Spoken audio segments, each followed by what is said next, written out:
ओम अज्ञानतिमिरन्दस्य ज्ञानञ्जनशलाखया चक्षुरुन्मिलितं येन तस्मै श्रीगुरुवे नमः। नमो ओं विष्णुपदाय कृष्णप्रेष्ठाय भूतले श्रीमते भक्तिवेदान्तस्वामिनिति नामिने। नमस्ते सरस्वती देवे गौरवाणी प्रचारिणे निर्विशेष शून्यवादी पाश्चात्य देशतारिणे।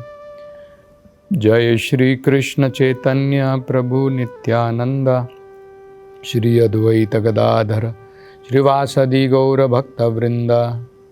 हरे कृष्णा कृष्ण कृष्णा हरे हरे, हरे राम राम राम हरे हरे।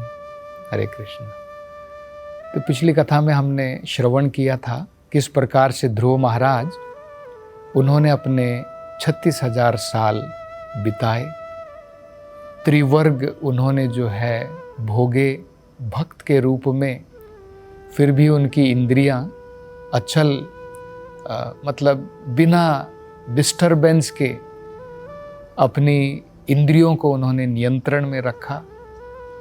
और इस प्रकार से जीवन बिताने के पश्चात जब सही समय आ गया तब उन्होंने विचार किया कि अब उन्हें इस सब भौतिक जो उनकी ड्यूटीज थी, जो उनके भौतिक कर्तव्य थे, अब वो पूर्ण हो गए हैं। तो अब अपने बेटे को वो राज्य सौंप कर अब वो वहाँ से प्रस्थान करना चाहते हैं हिमालय की तरफ, बद्रिकाश्रम की तरफ। तो ये वो विचार कर रहे हैं। उनके जीवन के अंदर में उन्होंने ये साक्षात्कार किया कि ये जो भौतिक संसार की सृष्टि जो भगवान ने बनाई है, ये दो प्रकार से जीवों को भ्रमित करती है। एक तो जैसे मानो हम लोग स्वप्न देखते हैं और स्वप्न में कुछ भी असलियत नहीं होती है, लेकिन हम लोग जो है सोचते हैं कि सब कुछ असली है।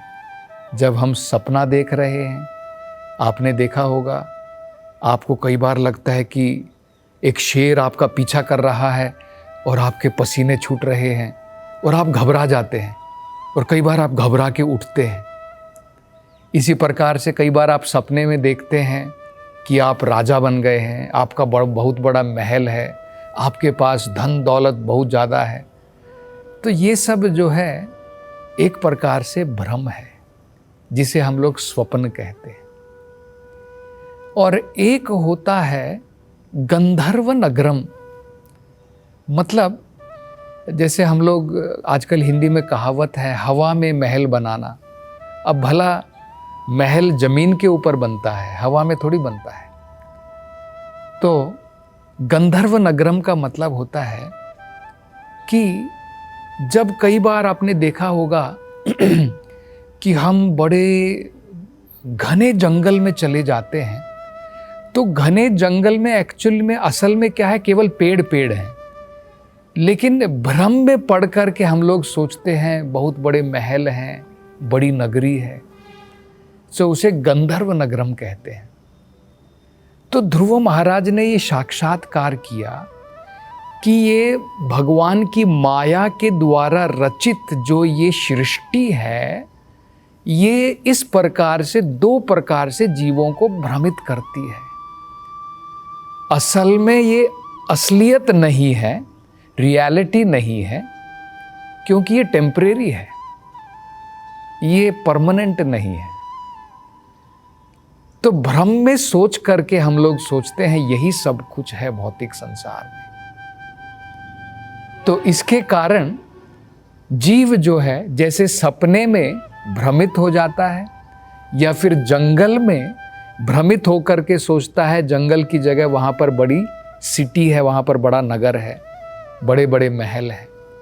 इसी प्रकार से माया जो है अज्ञान के द्वारा संसार में जीवों को भ्रमित करती है। तो अब ये साक्षात्कार ध्रुव महाराज को आ गया है।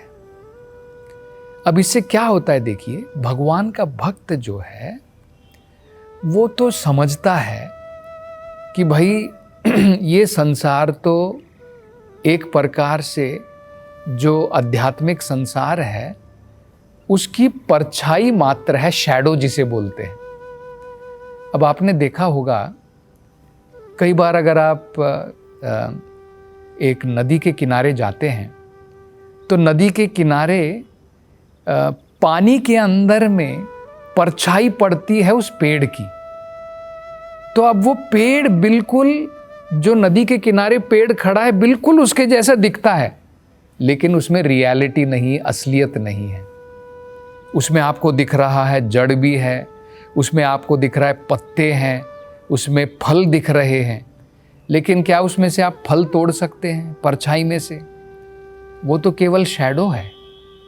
इसी प्रकार से शैडो से कम हम लोग ये अंदाजा लगा सकते हैं कि भाई परछाई है तो मतलब असली पेड़ भी कहीं पर है। इसी प्रकार से भक्त जो है उसको क्या साक्षात्कार होता है कि भाई ये संसार टेम्परेरी है, ये संसार जो है किसी आध्यात्मिक संसार की परछाई है, शैडो है, इसलिए भ्रम पैदा करती है। हम लोग यहाँ पर खुशी ढूंढ रहे हैं, लेकिन असली संसार जिसकी ये परछाई है वो कहीं और पर है। ये भगवत गीता में भगवान बताते हैं। भगवान कहते हैं, न तद भाष्यते सूर्यो न शशांक न पावकः यद गत्वा न निवर्तन्ते तद धामम परमम मम।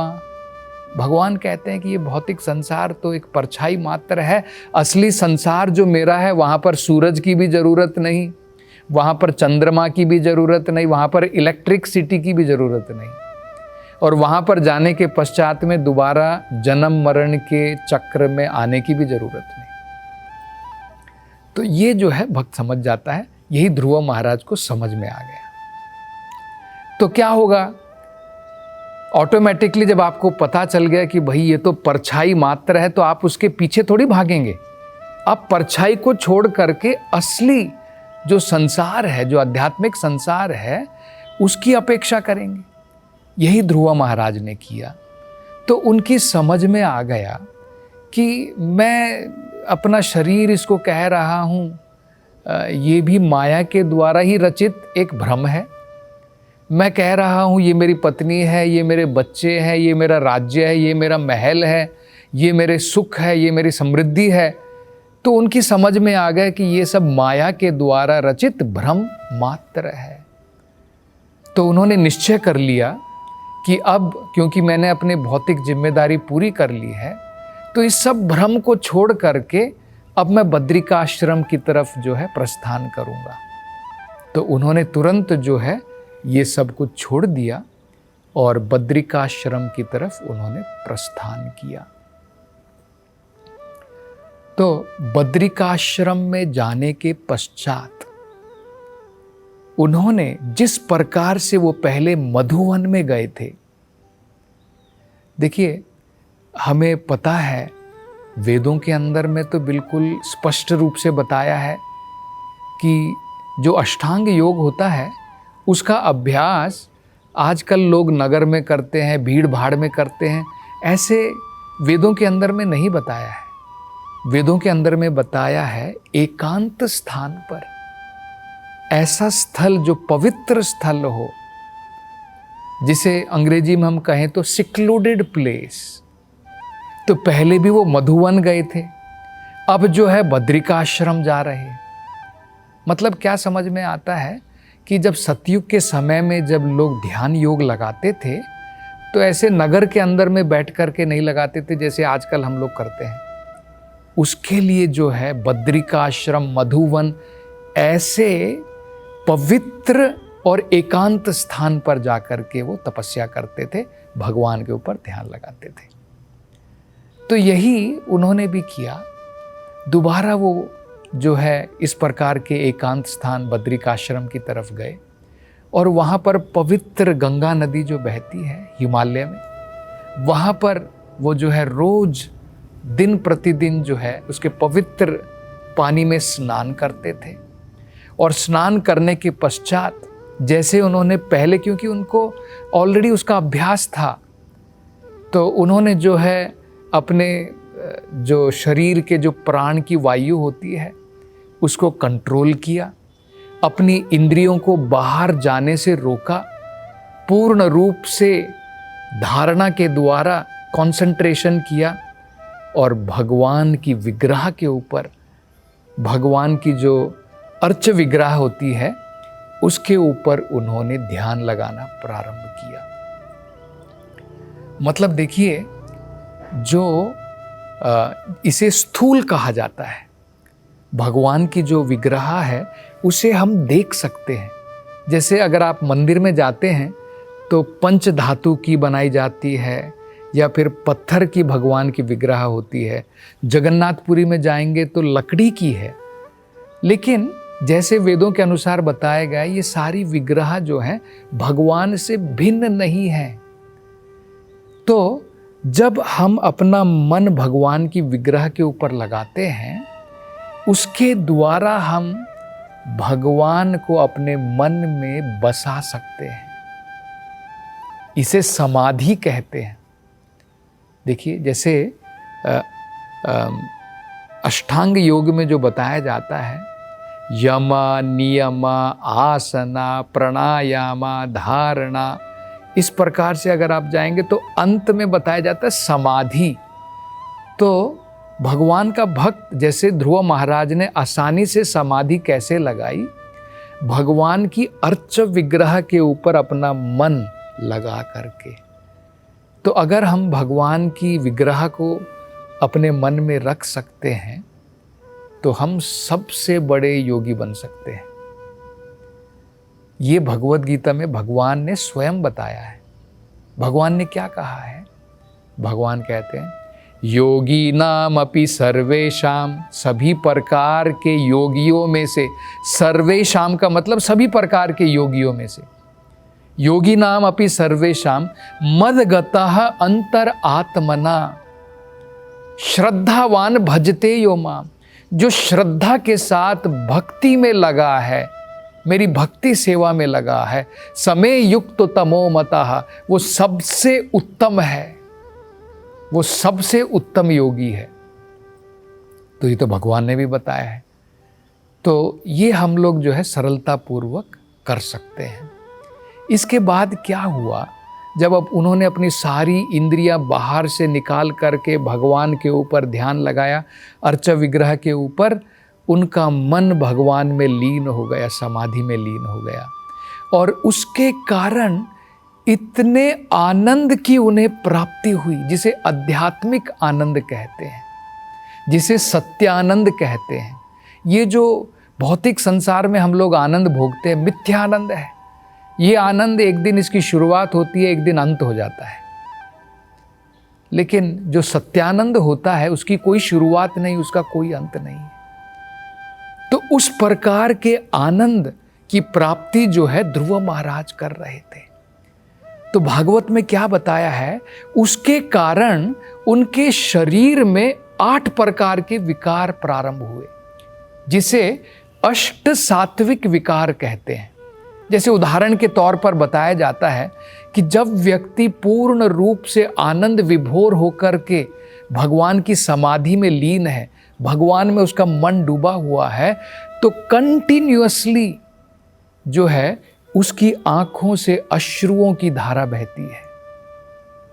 जिस प्रकार से बारिश लगातार गिरती है, उस प्रकार से अश्रुओं की धारा बहती है। और क्या होता है, शरीर में कंपन आता है, जिसे एक्सटेसी कहते हैं। सारे शरीर के बाल जो है, रोंगटे खड़े हो जाते हैं। तो ऐसे अनेकों प्रकार के विकार शरीर के अंदर में बताए जाते हैं। इनकी हमें नकल नहीं करनी चाहिए। नकल नहीं करनी चाहिए कि हम लोग भी जो है ऐसा दिखाएं कि हम लोग आनंद विभोर हो करके। ये सब ऑटोमेटिकली जब भक्त का मन पूर्ण रूप से भगवान में लगा रहता है, ये चैतन्य महाप्रभु ने भी अपने जीवन में दिखाए, और भगवान के अन्य महान भक्त थे जैसे हरिदास ठाकुर। हम देख सकते हैं उनके जीवन में इस प्रकार के अष्ट विकार जब वो भगवान में पूर्ण रूप से लीन हो जाते थे। और बताया जाता है कि उनको जैसे एक अष्ट विकार में ये भी बताया जाता है कि शरीर की शुद्ध बुद्ध चली जाती है। मतलब फिर वो शरीर की भूख के बारे में, शरीर के दुख के बारे में, शरीर के सुख के बारे में उसका कोई लेना देना नहीं है। तब क्या होता है, व्यक्ति जो है इस भौतिक संसार से मुक्त हो चुका है। तो भागवत में ध्रुव महाराज के बारे में कहा है मुक्त लिंगम। मुक्त लिंगम का मतलब है दोनों प्रकार के शरीर से, दोनों प्रकार के जो शरीर आत्मा को कैद किए हुए हैं, स्थूल और सूक्ष्म शरीर, इन दोनों प्रकार के शरीरों से ध्रुव महाराज को मुक्ति मिल गई। अब देखिए, जो और उदाहरण बहुत सुंदर दिया जाता है कि जैसे आपने देखा होगा नारियल होता है, कोकोनट। कोकोनट में जैसे जैसे आप पेड़ से तोड़ने के बाद में वो जब पकता जाता है, आप देखिए इसमें एक तो बाहर की परत होती है, घास जैसी होती है हरी हरी, उसमें बहुत सारे रेशे होते हैं, फाइबर्स होते हैं। उसके अंदर में शेल होता है कोकोनट का, जिसे हम कहते हैं ना उसका नारियल की खोपड़ी, और उसके अंदर में पल्प होता है जिसे मलाई कहते हैं। ठीक है, तो क्या होता है देखिए, वो पल्प धीरे धीरे सूखता है और बाहर की शेल से बिल्कुल अलग हो जाता है। आप उसको हिला करके देख सकते हैं, उसमें आवाज आएगी। मतलब दोनों जो परत है बाहर की, एक तो रेशे की परत जो है उससे भी अलग हो जाता है, और जो अंदर की जो परत है उससे भी अलग हो जाता है। इसी प्रकार से भगवान की भक्ति में सही प्रकार से लगने से स्थूल शरीर और सूक्ष्म शरीर दोनों से मुक्ति की प्राप्ति हो जाती है। और आगे जो है इस विषय में हम अगली कथा में चर्चा करेंगे। हरे कृष्णा।